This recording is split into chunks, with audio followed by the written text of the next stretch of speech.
Bon et ça y est, on y est, premier jour où les incubés accélérés viennent de débarquer à Angers. Ça fait 6 mois, 1 an qu'on travaille en sous-marin sur ce projet. Ils viennent enfin d'arriver là, ils sont en train, tout comme moi, de finir de manger leur petit déj, de prendre le café.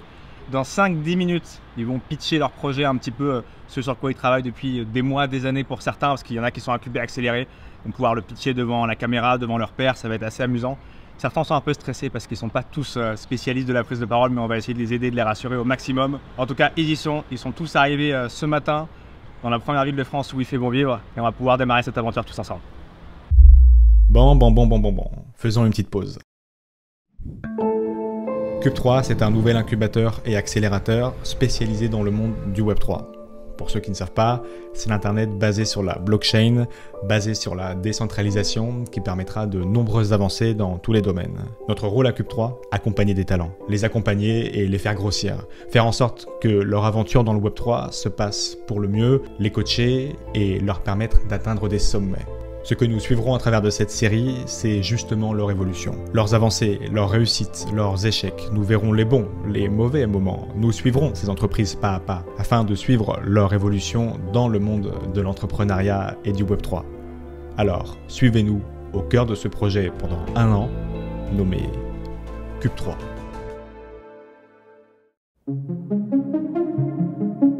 Avant d'aller plus loin, je vous présente tout de suite l'équipe qui m'accompagne dans cette aventure et que vous allez apercevoir durant tous ces épisodes.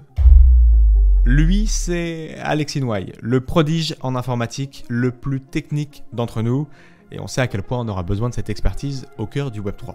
Vous le remarquerez également, il a quelques cheveux blancs, c'est l'audit de la bande avec 20 ans d'entrepreneuriat dans les pattes et quelques belles réussites. Lui, c'est Robin Bernet, le fast learner. Il peut vous répondre à des mails à 3 h du matin tout en étant opérationnel le lendemain à 8 h. Il possède une expertise très précieuse dans le marketing et le SEO, un atout particulièrement important pour exister sur Internet aujourd'hui, surtout dans le Web3. Lui, c'est Louis X, le plus strict de la bande. Avec Louis, les cubers ne s'en sortiront pas aussi facilement. Louis était chargé de mission au plus gros incubateur régional avant de prendre le pari de Cube3 et du Web3 à nos côtés cet été. Un atout précieux avec plus de 6 ans d'accompagnement de start-up derrière lui. Quant à moi, Valentin Demey, je m'efforcerai de tenir la barre de ce que je souhaite être le navire amiral de l'innovation dans le Web3. Et tout comme avec Cryptost, de continuer d'évangéliser et de démocratiser cet écosystème avec cette série notamment. Et je suis très fier d'avoir une aussi belle équipe autour de Cube3. J'ai connu Cube3 sur Internet, un peu par hasard, en étant tout à fait honnête.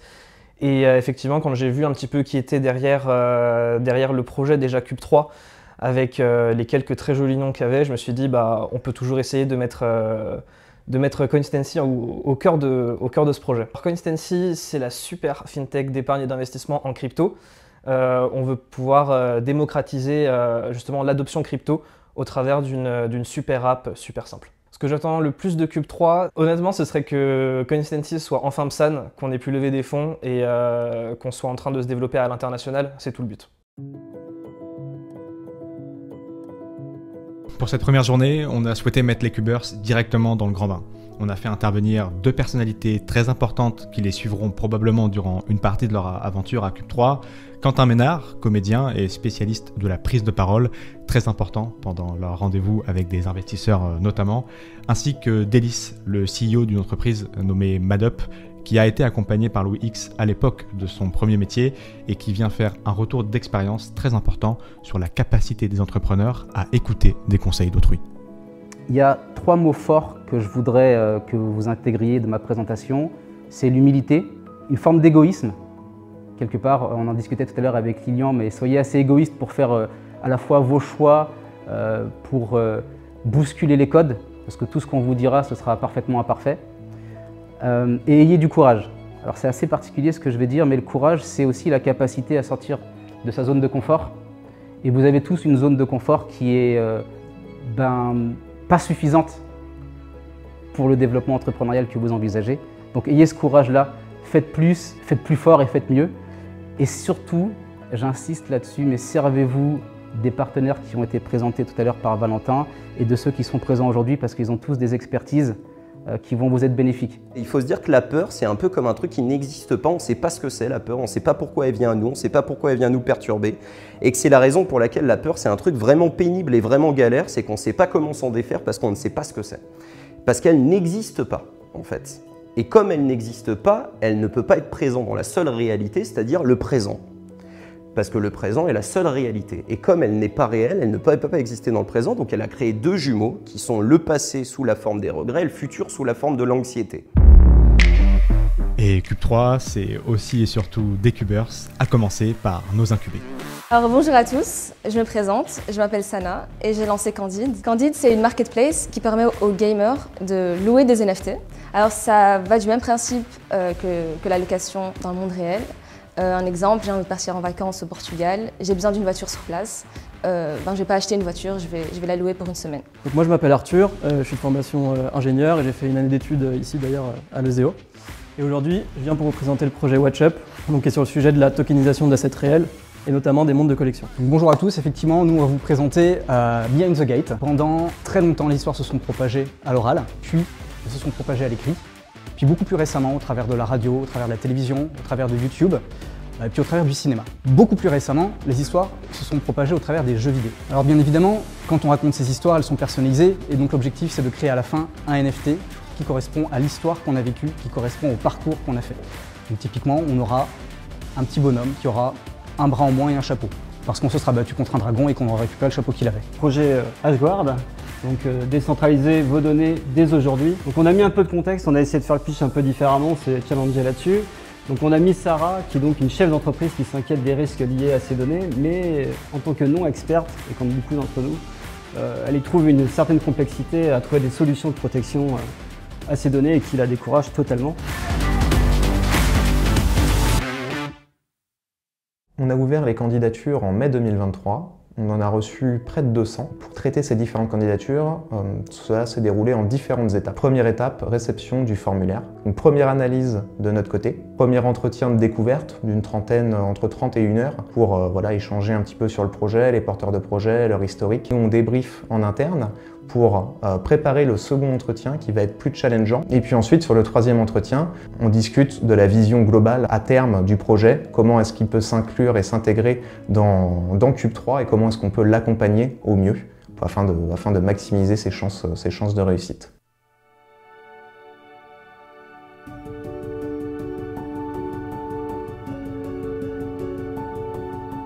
Merci beaucoup.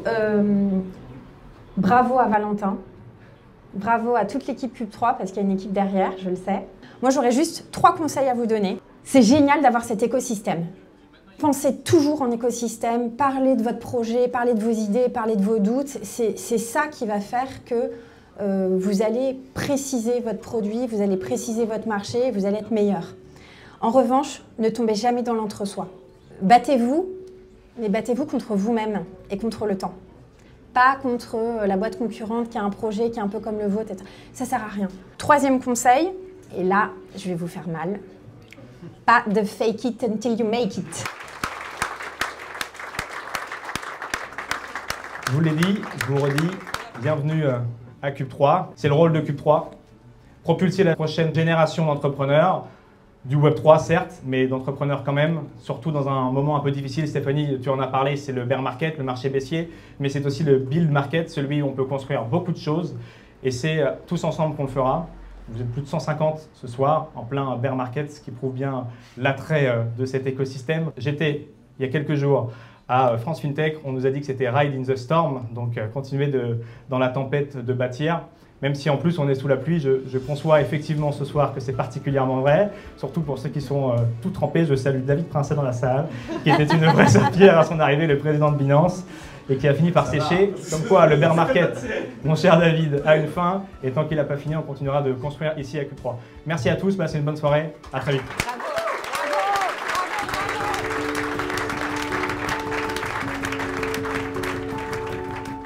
Là, vous venez de vivre la naissance officielle de Cube 3. Un moment important pour l'équipe avec laquelle on travaille depuis plus d'1 an sur Cube 3 et la réussite d'un pari qui n'était pas gagné d'avance que celui de lancer un incubateur et accélérateur Web3.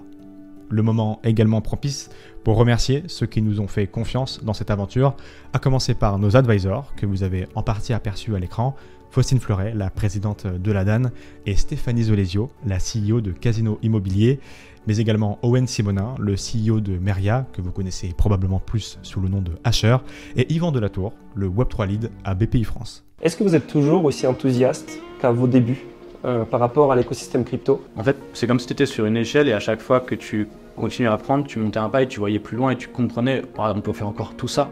Et là, nous, on est encore dans le truc où techniquement, en bossant avec les jeunes projets, c'est aussi ce qui est cool en étant validateur, c'est que du coup, tu découvres à chaque fois des nouveaux projets qui vont plus loin sur les technos et tu te dis, ah ouais, on peut faire ça, on peut aller jusque-là. Donc non, moi, je suis toujours hyper hypé. Après, ça va être compliqué, mais ça, on le sait. Mais en tout cas, l'enthousiasme, c'est toujours là.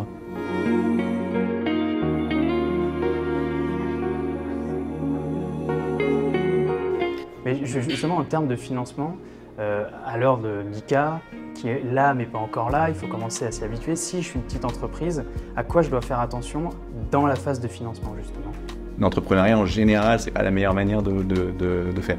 Il y a quelques personnes qui font beaucoup d'argent avec l'entrepreneuriat et la plupart feraient mieux de faire financièrement d'aller faire autre chose. Et donc il faut qu'il y ait un peu une volonté au niveau de l'entrepreneur en lui-même de faire un truc qui a une motivation forte pour une passion pour ce qu'il fait. Dans les 10 ans où j'étais entrepreneur, de dire « et pourquoi est-ce que je m'embête à faire ça ?» J'ai envie de montrer de l'enthousiasme, mesuré. On est dans le bas de la fourchette du cycle technologique du Web3, c'est vrai. L'argent gratuit n'existe plus, le PEA devient compétitif, mais c'est dans ces périodes-là qu'on a ceux qui construisent, qu'on a ceux qui y viennent parce qu'ils ont une vision long terme, c'est obligatoire. Alors, il y a encore des projets sûrement farfelus, etc. qui existent, mais beaucoup moins que dans les années précédentes. Alors déjà, j'ai été très heureux d'être aujourd'hui à Cube3. Ça a été une inauguration qui a été pleine de sens et avec beaucoup d'émotion parce que le travail qu'on a fait chez Binance France, ça a été d'ouvrir la voie. Et on voit que les opportunités sont saisies et elles sont saisies de la bonne façon. Cube3, c'est un très bon exemple là d'un écosystème qui se met en place avec des projets que j'ai pu voir, pas tous encore. Donc je suis très enthousiaste parce que je vois des incubateurs des fois où on voit juste des espaces de coworking et là je vois vraiment un écosystème avec des entreprises qui ont de la pertinence et en même temps des gens qui sont capables de les aider et une sacrée puissance de frappe avec Amixem. Memory Connect m'intéresse beaucoup dans le sens où c'est un protocole, enfin ils vont créer des éléments et un protocole pour s'occuper des obsèques de façon décentralisée, gérer ce patrimoine pour ensuite pouvoir le débloquer. Mais il y a beaucoup d'utilisations sous-jacentes qui viennent après et qui répondent à des problématiques que nous, les personnes qui ont des cryptos, ont. Vous l'avez compris, Cube3 c'est un incubateur, mais c'est aussi un accélérateur. La différence entre les deux, c'est le stade d'avancée de l'entrepreneur. Quand on parie sur un incubé, on parie soit sur une très bonne idée, soit sur un très bon entrepreneur. Mais ce dernier ne génère pas encore de chiffre d'affaires parce qu'il n'a pas encore développé son idée, ni même créé une société. Il faut qu'on l'aide au tout début de la création de son business. Un accéléré, c'est différent. Il a déjà une structure et génère déjà du chiffre d'affaires. À ce moment-là, on va l'aider sur 2-3 grandes particularités de son business, sur le marketing par exemple, la scalabilité, la recherche de financement, la recherche de business et de clients, bref, sur 2-3 parties afin d'endurcir son business, de faire grossir son chiffre d'affaires et donc d'accélérer et propulser plus loin son entreprise. L'objectif en mariant l'incubation et l'accélération, c'est que les deux parties se nourrissent et que chacun porte l'autre. Je connaissais pas du tout Angers, pour être franc, donc super arrivée, petite passerelle prise avec des très beaux paysages, lieu vraiment au top, première entre guillemets découverte d'accélérateur d'incubation. Et donc derrière on s'est dit c'était l'occasion de tester cette aventure avec Cube3 et de faire partie de cette belle première promotion pour notamment développer l'écosystème des cryptoactifs. Donc aujourd'hui je vais vous présenter Refugee Capital. Nous on assure la gestion de portefeuille pour des clients, on va dire premium, à partir d'un certain montant, et spécialisé exclusivement que dans les actifs numériques. Je m'appelle Lilian Rabin, je suis donc le fondateur du studio Digital Landmarks, qui est un studio que j'ai créé en 2019.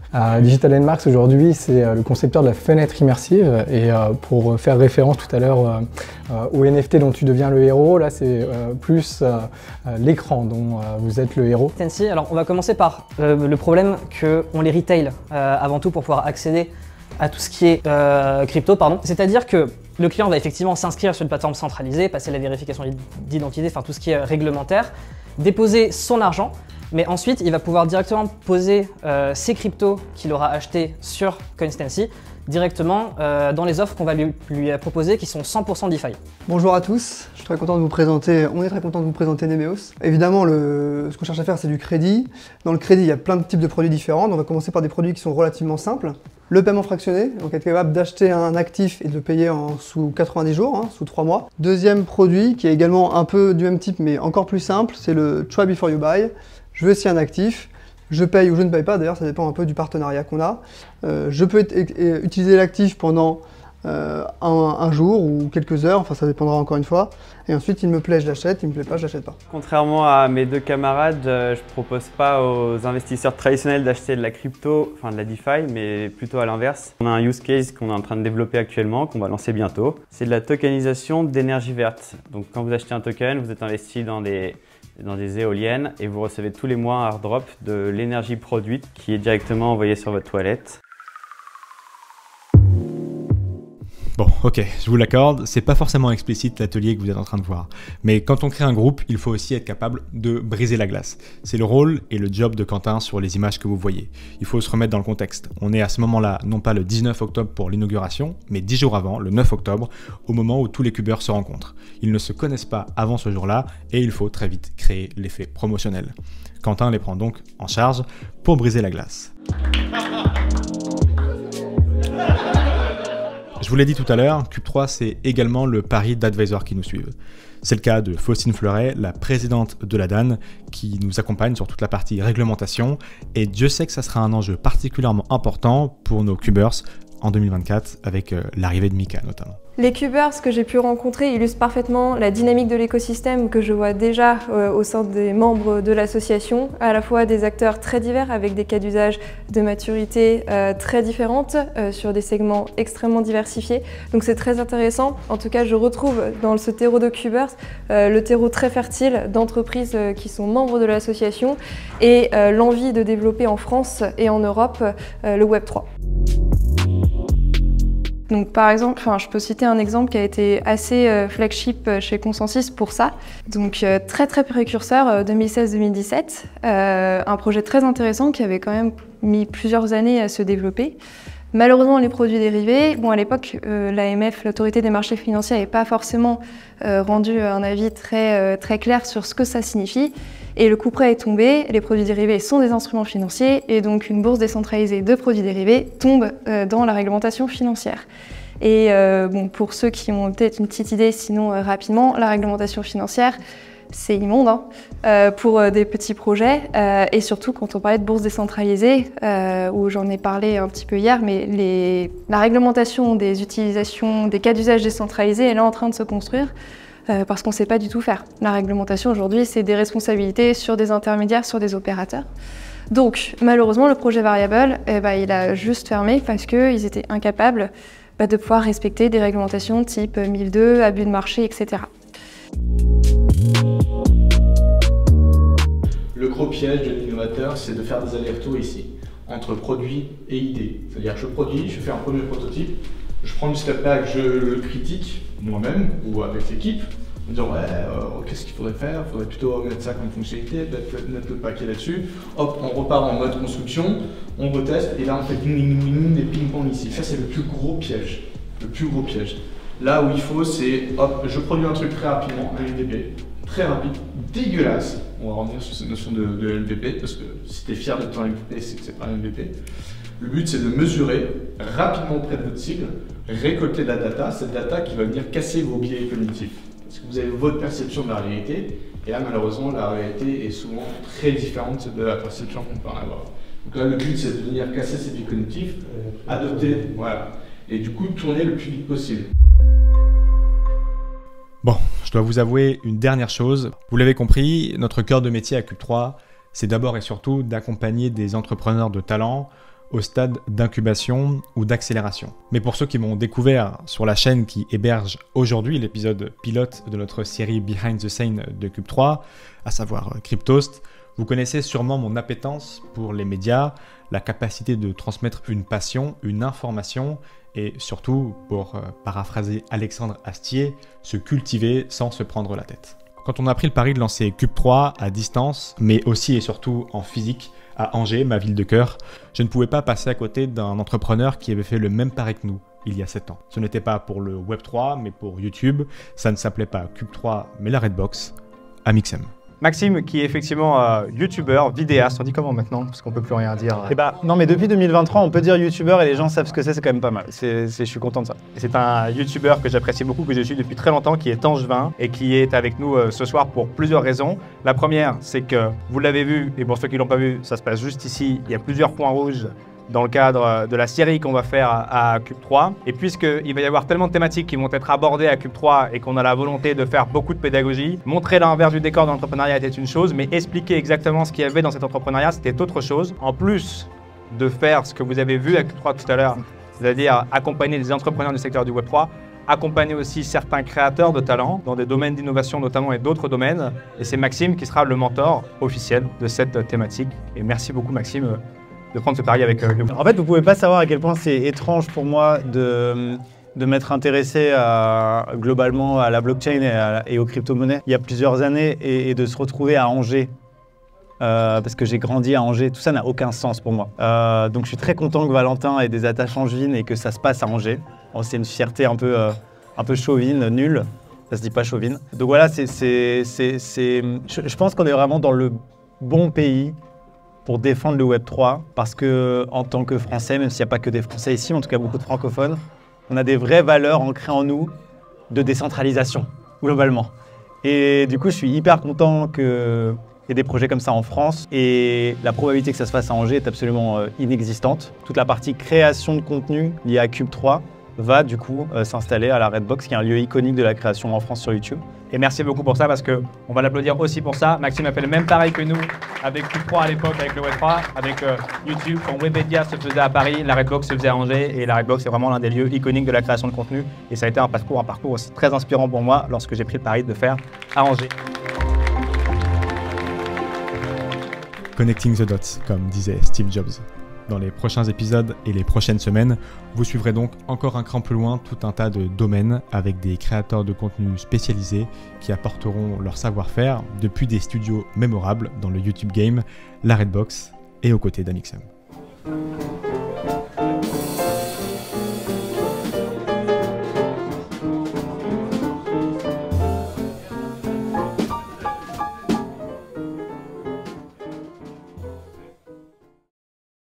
Bah effectivement, c'est quelque chose que moi j'ai déjà vécu.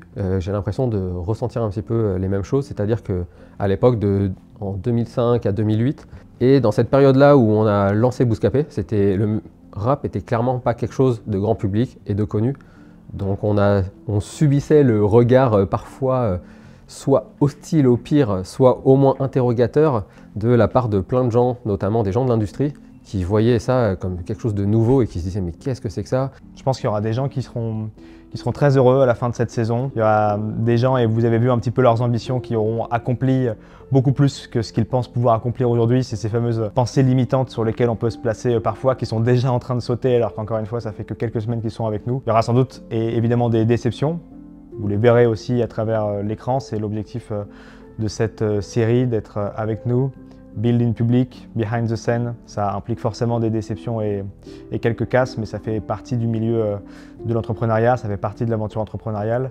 Nous, c'est quelque chose comme on croyait en cette culture, de la même façon qu'aujourd'hui, avec Cube 3, on croit dans le Web 3 et dans la culture qui va autour du Web 3. On a essayé et on a su, a priori, vu le résultat derrière, influer sur les acteurs de l'écosystème, c'est-à-dire des acteurs qui étaient en phase d'ultra démarrage, de insuffler un souffle de professionnalisme et de façon de travailler qui était carré pour que justement les gens qui n'avaient pas l'habitude de cette culture puissent plus facilement l'appréhender, plus facilement la comprendre et qu'on puisse plus facilement échanger avec eux Et d'ailleurs, c'est ce qui s'est passé avec le rap, puisque entre 2004 et 2010, ce fut des années assez compliquées.